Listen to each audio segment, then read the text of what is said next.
பெருமதிப்பிற்குரிய சிறுமலர் மேல்நிலைப் பள்ளியின் தாளாளர் தந்தை ரெவரண்ட் ஃபாதர் சுசீலன் அவர்களே, தங்களிடம் பயிலும் மாணவர்களின் எதிர்காலத்தை மட்டுமே எண்ணமாக வாழும் பாசமிகு தலைமை ஆசிரியை அவர்களே, மலையில் பிறக்கும் ஒவ்வொரு நதியின் மலையின் பத்திரமான மடியை துறந்து குதித்து ஓடுவது போல் தங்களிடம் பயின்ற மாணவர்களின் வாழ்க்கையில் எந்த குறுக்கீடும் இல்லாமல் செம்மைப்படுத்தி கம்பீரமாகவும் மௌனமாகவும் வாழ்த்தி கொண்டிருக்கும் ஆசிரியர் பெருமக்களே, நதிகளைப் போல் எல்லா இடங்களிலும் பெருமையும் சிறப்புமாக திகழப்போகும் எம் மாணவ செல்வங்களே, 3 தெரு கமிட்டியினர், நிதிக்குழுவினர், பெற்றோர், ஆசிரியர் கழகத்தின் உறுப்பினர்களே, பெற்றோர்களே, பெரியோர்களே, அனைவருக்கும் வணக்கம். இந்தியாவில் கிறிஸ்துவத்தை பரப்பிய புனித சவேரியாரின் பாதம் பதிந்த இந்த புண்ணிய பூமியில் நிற்பதை நான் பெரும் பாக்கியமாக கருதுகிறேன். எங்கள் அப்பா இந்த ஸ்கூலில் தான் படித்தாங்க. எங்கள் அப்பா இது சொல்ல சொன்னாங்க எனக்கு. எனது தந்தையின் பெரியம்மா திருமதி கோர்தல் அம்மையார் அவர்கள் இந்த தலைமையில் இந்த பள்ளியின் முதல் ஆசிரியை, அவர்களின் கணவர் திரு எஸ்வி மைக்கேல் விக்டோரியா அவர் இந்த பள்ளியில் தலைமை ஆசிரியராக நிறைய ஆண்டுகள் வேலை பார்த்திருக்காரு. அதனால இந்த பள்ளியில் ஆண்டு விழாவிற்கு என்னை அழைத்தமைக்கு என் நன்றியை கூறிக்கொள்ள விருப்பப்படுகிறேன். நான் பிரான்ஸ் நாட்டில் ஆங்கில ஆசிரியையாக வேலை பார்த்தபோது என்னை இவர் இந்தியாவிலிருந்து வந்திருக்கிறார் என்று அப்பிள்ளைகளிடம், அந்த பிரெஞ்சுக்கார பிள்ளைகளிடம் அறிமுகப்படுத்தி இருந்தார்கள். அப்பிள்ளைகள் என்னோட கலர்ல அவங்க பார்த்ததே இல்லை, எல்லாம் வெள்ளைக்கார பிள்ளைங்க. அப்போ ரொம்ப அதிசயமா என்னை பார்த்துட்டு இருந்தாங்க. இவங்க இந்தியாவிலேருந்து வந்திருக்காங்க அப்படின்னோடனே அந்த பசங்க என்கிட்ட கேட்ட கேள்வி, உங்களுக்கு வீடு இருக்கா, நீங்க காட்டுல தான் வாழ்வீங்களா, யானை மேலே தான் போவீங்களா? ஏன்னா இந்தியாவை பற்றி அவங்களுக்கு தெரிஞ்சது எல்லாரும் யானை மேலே போவாங்க. உங்கள் வீட்டில், நம்ம வீட்டிலலாம், அவங்க வீட்டிலலாம் நாய் பூனை வளர்ப்பாங்க, அது மாதிரி நம்ம குரங்கையும் பாம்பையும் நம்ம வளர்க்குறோம் அப்படின்னு அந்த பிள்ளைங்க நினைச்சுக்கிறாங்க. இந்த கேள்விகள் வந்த போதுதான் எனக்கு ஒரு விஷயம் எனக்கு சந்தோஷமா இருந்துச்சு. நீங்க அம்பு எய்து மிருகங்களை கொன்று சாப்பிடுவீங்களா, நல்ல வேலை கேட்காம போனாங்கன்னு நினைச்சிட்டேன்.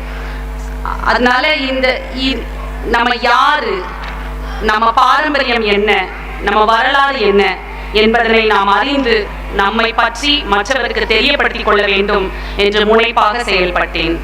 பிரான்ஸ் நாட்டு பிள்ளைகளுக்கு அவங்க மொழி ரொம்ப, அவங்க பாரம்பரியமும் அவங்க மொழியும் ரொம்ப பிடிக்கும். அது ரொம்ப பெருமை. அதை காப்பதற்கு அவங்க ரொம்பவே மெனக்கெடுவாங்க. அது மாதிரி நான் ஒவ்வொரு தடவையும் வெளிநாடு செல்லும் போது, என் மாணவர்கள் செல்லும் போது அவங்க கிட்ட சொல்லுவேன், நீங்க நிறைய நம்ம நாட்டை பத்தி, நம்ம பாரம்பரியத்தை பத்தி நம்ம அவங்களுக்கு சொல்லி கொடுக்கணும். அது மாதிரி நான் தவறுனதே கிடையாது. இங்க இருக்கிற பிள்ளைகளுக்கு ஒரு கேள்வி, இந்தியாவில் முதல் தமிழின் அச்சு தந்தை எனப்படுபவர் யார்? உங்ககிட்ட தான் கேள்வி.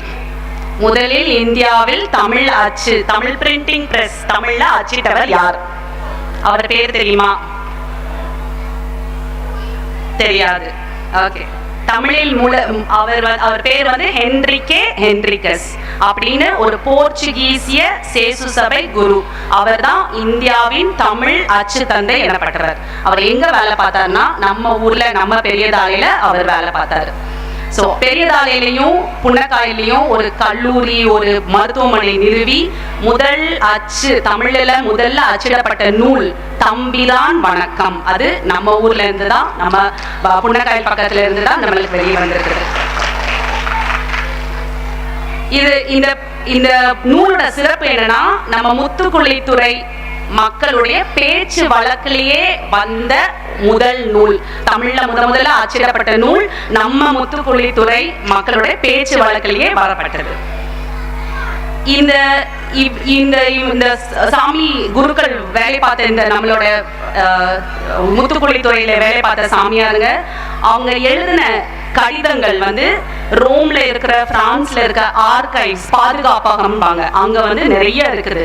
அவ்வளோ வரலாறு நம்மளுடைய துறை, நம்மளோட முத்துக்குளித்துறை பத்தி அவ்வளோ வரலாறு அதுக்குள்ள பொதிஞ்சு இருக்கு. அதனால நிமிர்ந்து நில்லுங்கள், கர்வத்தோடு நிமிர்ந்து நில்லுங்கள் பிள்ளைகளே. ஏனென்றால் நம்மளுக்கு 600 வருஷத்துக்கு மேற்பட்ட பாரம்பரியம் நமக்கு உண்டு.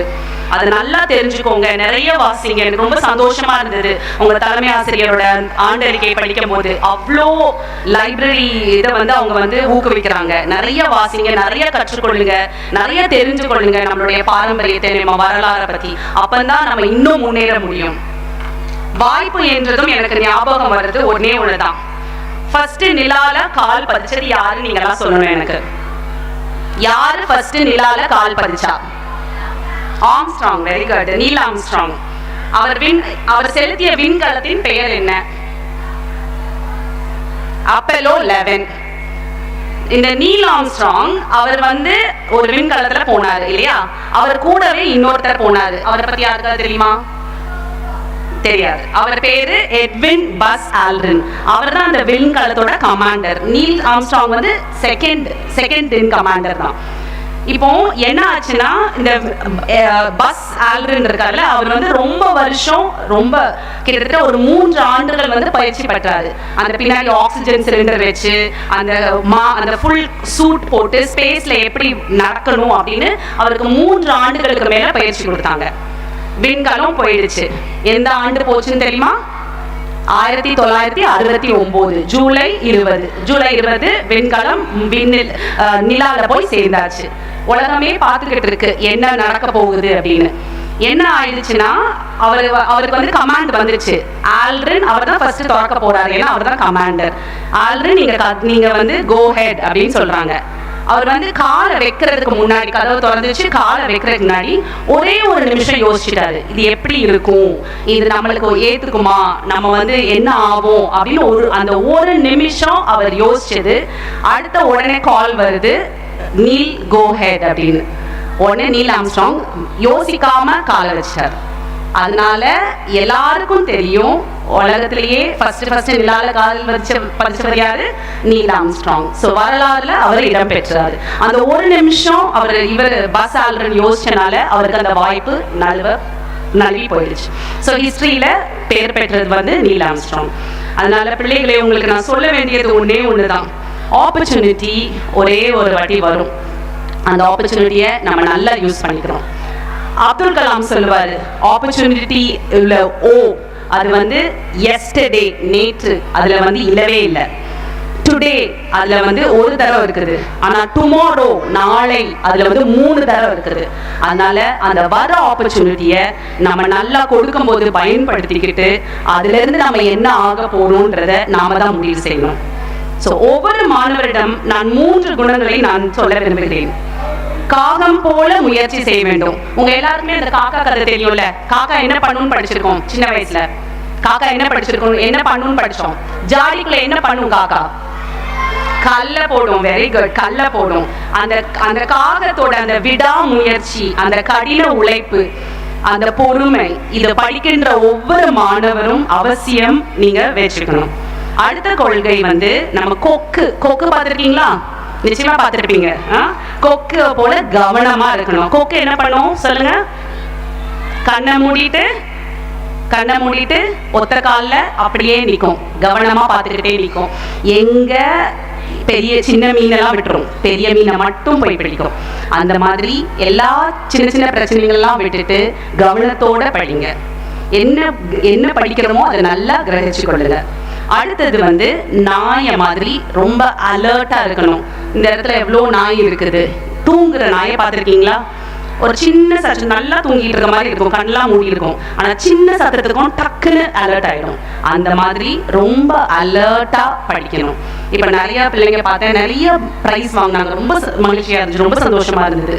அந்த மாதிரி ரொம்ப அலர்ட்டா நம்ம படிக்கணும். இந்த 3 விஷயங்கள், இந்த 3 மிருகம், இது கொக்கு மாதிரி நம்ம வந்து நம்மளை மாத்திக்கிட்டோம்னா நம்ம நிறைய சாதிக்க முடியும்.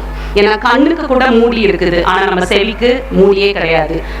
நிறைய படிங்க, நிறைய வாசிங்க, நிறைய விஷயங்களை உள்ளடக்கி நிறைய அரசு துறை மற்றும் பொறுப்பான பதவிகளில் நீங்கள் அமருங்கள்.